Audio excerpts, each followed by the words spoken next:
অনেকভাবে অনেক রকম ভর্তা খাই আমরা। আজকে আমি একদমই অন্যরকম একটি ভর্তা বানিয়ে নিব। হ্যালো এভরিওয়ান, আসসালামু আলাইকুম। মিমের আম্মুর ইউটিউব চ্যানেলে তোমাদের সবাইকে জানাচ্ছি স্বাগতম। কেমন আছো তোমরা সবাই? আশা করি যে যেখানে আছো ভালো আছো, সুস্থ আছো। আলহামদুলিল্লাহ, আল্লাহর অশেষ রহমতে আমিও ভালো আছি। আমার পরিবারের সবাইকে নিয়ে দোয়া করি যে যেখানে থাকো ভালো থাকো, সুস্থ থাকো। আজকে আমি প্রথমে এখানে পটল রান্না করে নিব। একটা কড়াই বসায় পরিমাণ মতো তেল দিয়ে পেঁয়াজ কুচি দিয়ে মশলাগুলো ভালো করে কষিয়ে নিব। মশলাগুলো যখন কষানো হয়ে যাবে এখানে আমি পটল দিয়ে দিব। পটল দিয়ে মাছ দিয়ে রান্না করে নিব, সাথে একটা আলু দিয়ে দিলাম।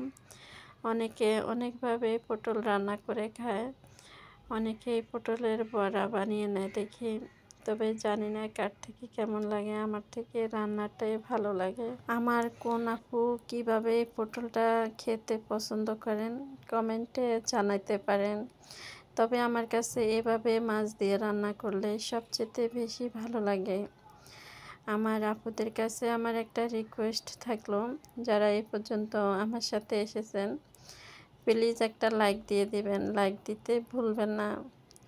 আর আমার অনেক আপু ভাইয়া আমার ভিডিওগুলো দেখেন, এখনও আমার চ্যানেলটা সাবস্ক্রাইব করেনি, চাইলে আমার চ্যানেলটা সাবস্ক্রাইব করে দিয়ে আমার পাশে থাকতে পারেন, আমাকে সামনে এগিয়ে যেতে সাহায্য করতে পারেন। আর যারা অলরেডি এই কাজটা করে দিয়েছেন তাদেরকে জানাচ্ছি অসংখ্য অসংখ্য ধন্যবাদ।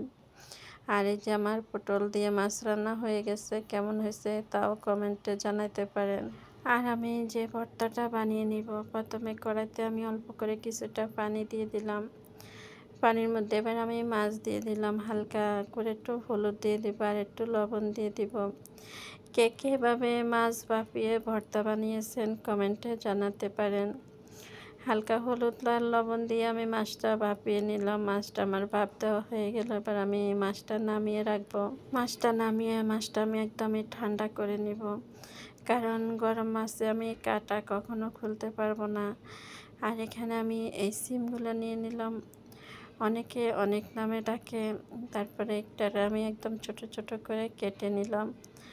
কাটা হয়ে গেলে এবার আমি এই সিমগুলোর সিদ্ধ করে নেব।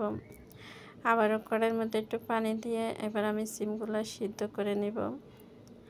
সিমগুলো যখন আমার সিদ্ধ হয়ে যাবে, সাথে আমি ঝালের জন্য কিছুটা কাঁচামরিচ দিয়ে দিলাম, কারণ যে যেমন ঝাল খায় এমন দিতে পারে। আর এই যে আমি মাছগুলার কাটা ছেড়ে নিলাম, কাটা ছেড়ে মাছগুলার আমি আবারও তেলে ভেজে নিলাম। এবার আমি সিদ্ধ সিমগুলার সাথে দিয়ে সবগুলা ভেজে নিব তেলের মধ্যে।